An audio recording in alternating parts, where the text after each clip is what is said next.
ಅತ್ಯಂತ ಅಗತ್ಯ ಸಮಯದಲ್ಲಿ ನಿನ್ನ ವಿದ್ಯೆಗಳು ನಿನ್ನನ್ನು ತೊರೆದೊಳ್ದಿವೆ ಎಂದು ಪರಶುರಾಮನು ಕರ್ಣನನ್ನು ಏಕೆ ಶಪಿಸಿದನು? ನನ್ನ ಪ್ರಿಯ ಶಿಷ್ಯ ಭೀಷ್ಮನ್ ಮೇಲೆ ಪರಶುರಾಮನು ಯುದ್ಧವನ್ನ ಏಕೆ ಘೋಷಿಸಬೇಕಾಯಿತು? ಕ್ಷತ್ರಿಯರನ್ನು 21 ಬಾರಿ ಏಕೆ ಸಂಹರಿಸಬೇಕಾಯಿತು? ಒಂದ್ ಬಾರಿ ಆ ಸಂಹಾರವು ಏಕೆ ನಿಲ್ಲಿಲ್ಲ? ಭಯಾನಕ ಕ್ಷತ್ರಿಯ ಸಂಹಾರದ ನಂತರ ತಾನು ಜಯಿಸಿದ ಭೂಮಿಯನ್ನೆಲ್ಲ ಪರಶುರಾಮನು ಯಾವ ಮಹರ್ಷಿಗೆ ದಾನ ಮಾಡಿದನು? ದಾನ ಮಾಡಿದ ನಂತರ ಅವರೆಲ್ಲಿಗೆ ಹೋದ್ರು? ಈ ಎಲ್ಲ ಪ್ರಶ್ನೆಗಳಿಗೆ ಉತ್ತರವನ್ನ ಈ ವಿಡಿಯೋದಲ್ಲಿ ತಿಳಿದುಕೊಳ್ಳೋಣ.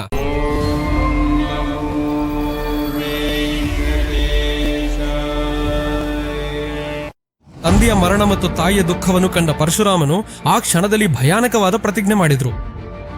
ಭೂಮಿಯಲ್ಲಿ ಅಧರ್ಮವನ್ನು ಹೆಚ್ಚಿಸಿ ಬಲಹೀನರನ್ನು ಹಿಂಸಿಸಿ ಬ್ರಾಹ್ಮಣರನ್ನ ಅವಮಾನಿಸುತ್ತಿರುವ ಈ ದುಷ್ಟ ಕ್ಷತ್ರಿಯ ವಂಶಗಳನ್ನ 21 ಬಾರಿ ಸಂಪೂರ್ಣವಾಗಿ ನಾಶ ಮಾಡ್ತೇನೆ ಎಂದು ಶಪಥ ಮಾಡಿದ್ರು. ಆ ದಿನದಿಂದ ಅವನು ಕ್ರೋಧ ಮೂರ್ತಿಯಾಗಿ ಯಮಧರ್ಮರಾಜನಂತೆ ಮಾರ್ಪಟ್ಟನು. ಪರಶುರಾಮನ ಈ ಪ್ರತಿಜ್ಞೆ ಕೇವಲ ಕೋಪದಿಂದ ಮಾತ್ರ ಹುಟ್ಟಿದ್ದಲ್ಲ. ಲೋಕದಲ್ಲಿ ಕ್ಷತ್ರಿಯ ಧರ್ಮ ಕ್ಷೀಣಿಸಿ ಕೇವಲ ಅಹಂಕಾರ ಮತ್ತು ಅನ್ಯಾಯಕ್ಕೆ ಪ್ರತೀಕವಾಗಿದ್ದ ಸಮಯದಲ್ಲಿ ಧರ್ಮ ಸ್ಥಾಪನೆಗಾಗಿ ತೆಗೆದುಕೊಂಡ ನಿರ್ಧಾರ ಇದಾಗಿದೆ. ಪರಶುರಾಮನು ತನ್ನ ದಿವ್ಯ ಪರಶುವನ್ನು ಧರಿಸಿ ಭಯಾನಕ ಯುದ್ಧಕ್ಕೆ ಸಿದ್ಧನಾದನು. ಈ ಗಂಡ್ರಗೊಡ್ಡಲನ್ನು ಅವನು ಪರಮಶಿವನಿಂದ ವರವಾಗಿ ಪಡೆದನು. ಅವನ ಶಕ್ತಿಗೆ ಎದುರಾಗಿ ನಿಲ್ಲಬಲ್ಲವರು ಯಾರೂ ಇರಲಿಲ್ಲ. ಅವನ ಪ್ರತಿಜ್ಞೆಯನ್ನು ಉಳಿಸಿಕೊಳ್ಳಲು ಭೂಮಿಯಲ್ಲಿ ಅನ್ಯಾಯವಾಗಿ ವರ್ತಿಸುತ್ತಿದ್ದ ರಾಜನನ್ನ ಮತ್ತು ಕ್ಷತ್ರಿಯ ವಂಶಗಳನ್ನ ಹುಡುಕಿ 21 ಬಾರಿ ಸಂಹರಿಸಿದನು. ಅವನ ಕೈಯಲ್ಲಿ ಸತ್ತ ಕ್ಷತ್ರಿಯರ ರಕ್ತದಿಂದ 5 ಸರೋವರಗಳು ನಿರ್ಮಿತವಾಗಿವೆ ಎಂದು ಪುರಾಣಗಳು ಹೇಳ್ತವೆ. ಅವುಗಳನ್ನ ಚಮತಕ ಪಂಚಕಗಳು ಎಂದು ಕರೆಯುತ್ತಾರೆ. ಈ ಮಹಾ ಸಂಹಾರದ ಉದ್ದೇಶ ಕ್ಷತ್ರಿಯರನ್ನ ಸಂಪೂರ್ಣವಾಗಿ ನಾಶ ಮಾಡುವುದಲ್ಲ. ಕ್ಷತ್ರಿಯ ಧರ್ಮವನ್ನು ಬಿಟ್ಟು ಕೇವಲ ಭೋಗಗಳಿಗಾಗಿ ಅಹಂಕಾರಕ್ಕಾಗಿ ಬದುಕುತ್ತಿದ್ದ ದುಷ್ಟಶಕ್ತಿಗಳನ್ನ ಭೂಮಿಯಿಂದ ತೆಗೆದುಹಾಕುವುದು. ಪ್ರತಿ ಸಂಹಾರದ ನಂತರ ಮತ್ತೆ ಉಳಿದ ಕ್ಷತ್ರಿಯರು ಅನ್ಯಾಯವಾಗಿ ವರ್ತಿಸಿದ್ರೆ ಅವರು ಮತ್ತೆ ಬಂದು ಅವರನ್ನು ಶಿಕ್ಷಿಸುತ್ತಿದ್ರು. ಪರಶುರಾಮನ ಯುದ್ಧ ಹೇಗಿರುತ್ತಿತ್ತು ಎಂಬುದನ್ನು ಶ್ರೀಮದ್ ಭಾಗವತದಲ್ಲಿ ವ್ಯಾಸ ಮಹರ್ಷಿ ಹೀಗೆ ಬರೆದಿದ್ದಾರೆ. ಅಹಂಕಾರದಿಂದ ಅಮಾನವೀಯವಾಗಿ ವರ್ತಿಸಿದ್ದ ಕಾರ್ತವೀರ್ಯ ಅರ್ಜುನನ ಎದುರು ಪರಶುರಾಮನು ನಿಂತ ಕ್ಷಣಗಳು ಪ್ರಳಯದ ಮೊದಲ ಕ್ಷಣವಾಗಿತ್ತು. ಒಂದ್ ಕಡೆ ಅಪಾರ ತಪೋಶಕ್ತಿಯಿಂದ ಶಿವನಿಂದ ವರವನ್ನ ಪಡೆದ ಪರಶುವನ್ನು ಧರಿಸಿ ಕ್ರೋಧಾಗ್ನಿಯ ಜ್ವಾಲೆಗಳನ್ನು ಉಗುಳುವ ಕಣ್ಣುಗಳೊಂದಿಗೆ ಪರಶುರಾಮನು, ಇನ್ನೊಂದ್ ಕಡೆ 1000 ಕೈಗಳ ಬಲದಿಂದ ದತ್ತಾತ್ರೇಯನ ವರಗಳಿಂದ ಗರ್ವಿತನಾದ ಕ್ಷತ್ರಿಯ ಅಹಂಕಾರ. ಕಾರ್ತವೀರ್ಯಾರ್ಜುನನು ತನ್ನ 1000 ಕೈಗಳನ್ನು ವಿಸ್ತರಿಸಿ ಒಂದೇ ಸಮಯದಲ್ಲಿ 1000 ಅಸ್ತ್ರಗಳು, ಶೂಲಗಳು, ಬಾಣಗಳನ್ನು ಪರಶುರಾಮನ ಕಡೆಗೆ ಸುರಿದನು. ಆ ಅಸ್ತ್ರಗಳ ದಾಳಿಗೆ ಆಕಾಶ ಮುಚ್ಚಿ ಸೂರ್ಯನ ಬೆಳಕು ಮಸ್ಕಾಯಿತು. ಆದರೂ ಪರಶುರಾಮನು ಜರಾಯು ಕೂಡ ಚಲಿಸಿಲ್ಲ. ಅವರು ತಮ್ಮ ದಿವ್ಯ ಪರಶುವನ್ನ ಆಕಾಶದಲ್ಲಿ ಒಂದು ಸುಡಿಗಾಳಿಯಂತೆ ತಿರುಗಿಸಿದಾಗ ಅದು ಕಾರ್ತವೀರ್ಯಾರ್ಜುನನ ಎಲ್ಲ ಅಸ್ತ್ರಗಳನ್ನ ಹಕ್ಕಿಯ ಹೂವಿನಂತೆ ಚದುರಿಸಿತು. ಅದಾದ ನಂತರ ಪರಶುರಾಮನು ನೇರವಾಗಿ ಯುದ್ಧಕ್ಕೆ ಧುಮುಕಿದ್ರು. ಅವರ ಚಲನೆಗಳು ಪ್ರಚಂಡವಾದ ಗಾಳಿಗಿಂತಲೂ ವೇಗವಾಗಿದ್ದುವು. ಪರಶುವನ್ನು ಬಳಸಿದ ರೀತಿಯನ್ನ ವ್ಯಾಸ ಮಹರ್ಷಿ ವರ್ಣಿಸಿದಾಗ ಅದು ಅತ್ಯಂತ ಭಯಾನಕವಾಗಿರುತ್ತದೆ. ಶತ್ರುವಿನ ರಕ್ಷಣಾ ಕವಚಗಳು, ಅಸ್ತ್ರಗಳು, ಎಲುಬುಗಳು ಎಂಬ ಭೇದವಿಲ್ಲದೆ ಪರಶು ಎಲ್ಲವನ್ನೂ ಚೀಲಿಸಿ ಹಾಕಿತು. ಕಾರ್ತವೀರ್ಯಾರ್ಜುನನ 1000 ಕೈಗಳು ಆಯುಧಗಳ ನಿಗದು ತಲೆ ಮೇಲೆ ಎತ್ತಿ ತೋರಿಸಿದ ಅಹಂಕಾರ ಎಷ್ಟಿದ್ರೂ ಪರಶುರಾಮನ ಪರಶು ಆ ಕೈಗಳನ್ನ ಒಂದೊಂದಾಗಿ ಚೀಲಿಸಿದ ದೃಶ್ಯ ಅದಕ್ಕಿಂತಲೂ ಭಯಾನಕವಾಗಿತ್ತು.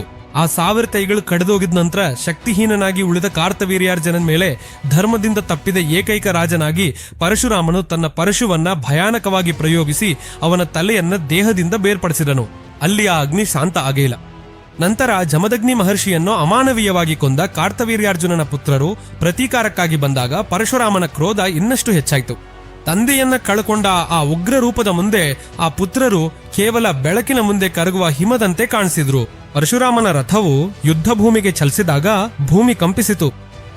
ಅವನು ಮಾಡಿದ ಯುದ್ಧ ಕೇವಲ ಬಲವಲ್ಲ, ಪಿತೃಭಕ್ತಿ ಮತ್ತು ಪ್ರತೀಕಾರ ಎರಡೂ ಸೇರಿ ಉಂಟಾದ ಪ್ರಳಯ. ಅವನು ಒಂದೇ ಸಮಯದಲ್ಲಿ ಅನೇಕ ರಾಜರು ಮತ್ತು ಅವರ ಸೇನೆಗಳನ್ನ ತನ್ನ ಪರಶುವಿಂದ ಚದುರಿಸಿದನು. ರಕ್ತವು ನದಿಗಳಂತೆ ಹರಿದು ಭೂಮಿಯನ್ನು ತೊಳೆಯಿತು. ಅದೊಂದು ರಕ್ತಯಜ್ಞ. ಆ ಪುತ್ರರಲ್ಲಿ ಅಹಂಕಾರ ಇದ್ದ ಪ್ರತಿಯೊಬ್ಬನನ್ನು ಅವನು ಧರ್ಮಕ್ಕೆ ಬಲಿ ಕೊಟ್ಟನು. ಈ ಯಜ್ಞದ ನಂತರ ಅವನು ತನ್ನ ಖಡ್ಗದಿಂದ ಗೆದ್ದ ಭೂಮಿಯನ್ನೆಲ್ಲ ಮತ್ತು ತನ್ನ ಸಂಪತ್ತನ್ನೆಲ್ಲ ಕಶ್ಯಪ ಮಹರ್ಷಿಗೆ ದಾನ ಮಾಡಿದನು.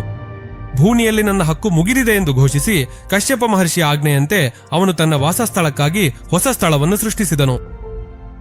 ದಾನ ಮಾಡಿದ ನಂತರ ಪರಶುರಾಮನು ಮಾನವ ಲೋಕದಿಂದ ನಿವೃತ್ತಿಯಾಗಿ ದಕ್ಷಿಣದ ಮಹೇಂದ್ರಗಿರಿ ಪರ್ವತದ ಮೇಲೆ ತಪಸ್ಸು ಮಾಡಲು ಹೊರಟನು. ಭಾಗವತದ ಪ್ರಕಾರ ಅವರು 7 ಚಿರಂಜೀವಿಗಳಲ್ಲೊಬ್ರು ಮತ್ತು ಇಂದಿಗೂ ಇದ್ದಾರೆ. ಮತ್ತೊಂದು ಪ್ರಮುಖ ಘಟನೆ ಅಂದ್ರೆ ರಾಮಾಯಣದಲ್ಲಿ ಶ್ರೀರಾಮ ಶಿವಧನುಸ್ಸನ್ನು ಮುರಿದಾಗ ಪರಶುರಾಮ ಅಲ್ಲಿಗೆ ಬಂದದ್ದು. ಶಿವಧನಸ್ಸು ಮುರಿದುದಕ್ಕೆ ಕೋಪಗೊಂಡ ಪರಶುರಾಮನು ಅಲ್ಲಿದ್ದ ರಾಮನನ್ನು ಪರೀಕ್ಷಿಸಲು ವಿಷ್ಣುಧನುಸ್ಸನ್ನು ಅವನ ಕೈಗೆ ನೀಡಿ ಎತ್ತಿ ಹಿಡಿಯಲು ಹೇಳಿದನು. ರಾಮನು ಆ ವಿಷ್ಣು ಧನಸ್ಸನ್ನು ಸುಲಭವಾಗಿ ಎತ್ತಿಗಿಡಿದಾಗ ಪರಶುರಾಮನಿಗೆ ರಾಮನೇ ಮಹಾವಿಷ್ಣುವಿನ ಮತ್ತೊಂದು ಅವತಾರ ಅಂತ ಅರ್ಥವಾಯಿತು. ಅಹಂಕಾರವನ್ನು ಬಿಟ್ಟು ಪರಶುರಾಮನು ರಾಮನಿಗೆ ನಮಸ್ಕರಿಸಿ ತನ್ನ ತಪಸ್ಸಿಗೆ ಹಿಂತಿರುಗಿದನು. ಕ್ಷತ್ರಿಯ ಸಂಹಾರವಾದ ನಂತರ ಪರಶುರಾಮನು ತನ್ನ ಜೀವನವನ್ನ ಸಂಪೂರ್ಣವಾಗಿ ತಪಸ್ಸು, ಜ್ಞಾನಬೋಧನೆ ಮತ್ತು ಧರ್ಮ ಸ್ಥಾಪನೆಗೆ ಅರ್ಪಿಸಿದನು. ಅವರು ಆಯುಧಗಳನ್ನ ಬದಿಗಿಟ್ಟುಕೊಂಡು ಕೇವಲ ಅರ್ಹರಾದ ಶಿಷ್ಯರಿಗೆ ಮಾತ್ರ ವಿದ್ಯೆಯನ್ನ ಬೋಧಿಸಲು ಪ್ರಾರಂಭಿಸಿದ್ರು. ಪರಶುರಾಮನ್ ಬಳಿ ಶಿಷ್ಯರಾಗಿದ್ದವರಲ್ಲಿ ಅತ್ಯಂತ ಮಹಾನ್ ವೀರನು ಭೀಷ್ಮಾಚಾರ್ಯನು. ಭೀಷ್ಮನು ತನ್ನ ಬಾಲ್ಯದಿಂದಲೇ ಪರಾಕ್ರಮಶಾಲಿಯಾಗಿದ್ನು. ಅವರು ವಶಿಷ್ಠ ಮಹರ್ಷಿಯಿಂದ ವೇದಗಳನ್ನು, ಇತರ ದೇವತೆಗಳಿಂದ ವಿವಿಧ ದಿವ್ಯಾಸ್ತ್ರಗಳನ್ನ ಕಲ್ತಿದ್ರು. ಪರಶುರಾಮನ ಬಳಿ ಆಯುಧ ವಿದ್ಯೆಯಲ್ಲಿ, ವಿಶೇಷವಾಗಿ ದಿವ್ಯಾಸ್ತ್ರಗಳ ಪ್ರಯೋಗದಲ್ಲಿ ಸಂಪೂರ್ಣ ತರಬೇತಿ ಪಡೆದರು. ಭೀಷ್ಮ ಮತ್ತು ಪರಶುರಾಮರ ನಡುವೆ ಗುರು ಶಿಷ್ಯ ಸಂಬಂಧವು ಅತ್ಯಂತ ಪವಿತ್ರವಾದದ್ದು. ಪರಶುರಾಮನಿಗೆ ಸಮಾನವಾದ ಅಸ್ತ್ರವಿದ್ಯಾ ಪರಾಕ್ರಮವನ್ನು ಭೀಷ್ಮನು ತನ್ನದಾಗಿಸಿಕೊಂಡನು. ಭೀಷ್ಮನು ಕಾಶಿರಾಜನ ಪುತ್ರಿಯರಾದ ಅಂಬಾ, ಅಂಬಿಕಾ, ಅಂಬಾಲಿಕರನ್ನು ಸ್ವಯಂವರದಿಂದ ಕರೆತಂದಾಗ ಅಂಬಾ ತನ್ನ ಪ್ರೀತಿಯನ್ನು ಶಾಲ್ವರಾಜನಿಗೆ ಪ್ರಕಟಿಸಿದಳು. ಭೀಷ್ಮನು ಆಕೆಯನ್ನು ಶಾಲ್ವರಾಜನ ಬಳಿಗೆ ಕಳುಹಿಸಿದಾಗ ಶಾಲ್ವರಾಜನು ಆಕೆಯನ್ನು ತಿರಸ್ಕರಿಸಿದನು. ಪರಾಜಿತಳಾಗಿ ಅವಮಾನ ಅನುಭವಿಸಿದ ಅಂಬಾ ಈ ದುಸ್ಥಿತಿಗೆ ಕಾರಣನಾದ ಭೀಷ್ಮನ ಮೇಲೆ ಪ್ರತೀಕಾರ ತೀರಿಸಬೇಕೆಂದು ನಿರ್ಧರಿಸಿದಳು. ಅಂಬ ಕೊನೆಗೆ ಪರಶುರಾಮನನ್ನು ಆಶ್ರಯಿಸಿ ಭೀಷ್ಮನು ಮಾಡಿದ ಅನ್ಯಾಯವನ್ನ ವಿವರಿಸಿದಳು. ತಾನು ಶಿಷ್ಯನಾಗಿದ್ರೂ ಅಂಬಗೆ ನಡೆದ ಅನ್ಯಾಯವನ್ನು ಸಹಿಸಲಾಗದೆ ಪರಶುರಾಮನು ಭೀಷ್ಮನಿಗೆ ನ್ಯಾಯ ಮಾಡಬೇಕೆಂದು ಅಥವಾ ತನ್ನೊಡನೆ ಯುದ್ಧ ಮಾಡಬೇಕೆಂದು ಆದೇಶಿಸಿದನು. ಗುರುವಿನೊಡನೆ ಯುದ್ಧ ಮಾಡಲು ಇಚ್ಛೆ ಇರದಿದ್ದರೂ ಕ್ಷತ್ರಿಯ ಧರ್ಮವನ್ನು ಉಳಿಸಲು ಭೀಷ್ಮನು ಆ ಯುದ್ಧವನ್ನು ಒಪ್ಪಿಕೊಂಡನು. ಗುರು ಮತ್ತು ಶಿಷ್ಯ ಇಬ್ಬರು ಸಮಾನ ಪರಾಕ್ರಮದಿಂದ ತಮ್ಮ ಎಲ್ಲ ಶಕ್ತಿಗಳನ್ನು ಬಳಸಿ 23 ದಿನಗಳ ಕಾಲ ಭೀಕರವಾಗಿ ಯುದ್ಧ ಮಾಡಿದರು. ಅವರ ಯುದ್ಧ ಪರಾಕ್ರಮ ಭೂಮಿಯನ್ನು ಮತ್ತು ಆಕಾಶವನ್ನ ಕಂಪಿಸಿದವು. ಕೊನೆಯಲ್ಲಿ ದೇವತೆಗಳ ಕಾರಣದಿಂದ ಈ ಯುದ್ಧದಲ್ಲಿ ಯಾರಿಗೂ ಜಯವಾಗದೆ ಮುಕ್ತಾಯವಾಯಿತು. ಪರಶುರಾಮನ್ ಜೀವನದಲ್ಲಿ ಅತ್ಯಂತ ದುಃಖಕರವಾದ ಘಟನೆ ಅಂದ್ರೆ ಕರ್ಣನಿಗೆ ಶಾಪವನ್ನು ನೀಡೋದು. ಕರ್ಣನು ತಾನು ಸೂತಪುತ್ರನಾಗಿದ್ರೂ ಕೂಡ ಅರ್ಜುನನಿಗಿಂತ ಶ್ರೇಷ್ಠವಾದ ವೀರನಾಗಬೇಕೆಂದು ಆಶಿಸಿದ್ದನು. ಮಹಾವೀರನಾದ ಪರಶುರಾಮನು ಕೇವಲ ಬ್ರಾಹ್ಮಣರಿಗೆ ಮಾತ್ರ ಅಸ್ತ್ರವಿದ್ಯೆಯನ್ನು ಬೋಧಿಸ್ತಾನೆ ಎಂಬುದನ್ನು ತಿಳಿದು ಕರ್ಣನು ತನ್ನ ಕ್ಷತ್ರಿಯ ವಂಶವನ್ನು ಮುಚ್ಚಿ ಹಾಕಿ ತಾನು ಬಡ ಬ್ರಾಹ್ಮಣ ವಿದ್ಯಾರ್ಥಿ ಎಂಬ ಸುಳ್ಳು ಹೇಳಿ ಪರಶುರಾಮನ ಬಳಿ ಶಿಷ್ಯನಾಗಿ ಸೇರ್ಕೊಂಡನು. ಪರಶುರಾಮನು ಕರ್ಣನಿಗೆ ಬ್ರಹ್ಮಾಸ್ತ್ರ ಜೊತೆಗೆ ಅತ್ಯಂತ ಶಕ್ತಿಶಾಲಿಯಾದ ದಿವ್ಯಾಸ್ತ್ರಗಳ ಜ್ಞಾನ ಮತ್ತು ರಹಸ್ಯಗಳನ್ನ ಬೋಧಿಸಿದನು. ಒಂದಿನ ಗುರು ಪರಶುರಾಮನು ದಣಿದು ಕರ್ಣನ ತೊಡೆ ಮೇಲೆ ತಲೆ ಇಟ್ಟು ನಿದ್ರಿಸುತ್ತಿದ್ದನು. ಆ ಸಮಯದಲ್ಲಿ ಒಂದು ಭಯಾನಕ ಕೀಟವು ಬಂದು ಕರ್ಣನ ತೊಡೆಯನ್ನು ತುಂಬಾ ಆಳವಾಗಿ ಕಚ್ಚಿ ರಕ್ತ ಹರಿಯಲು ಪ್ರಾರಂಭಿಸಿತು.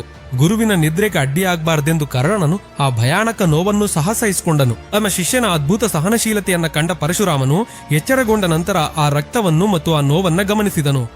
ಇಂತಹ ಸಹನೆ ಮತ್ತು ಭರಿಸುವ ಶಕ್ತಿ ಕೇವಲ ಕ್ಷತ್ರಿಯ ಮಹಾರಥಿಗೆ ಮಾತ್ರ ಸಾಧ್ಯವಿದೆ ಎಂದು ಅವನು ಕೋಪಗೊಂಡನು.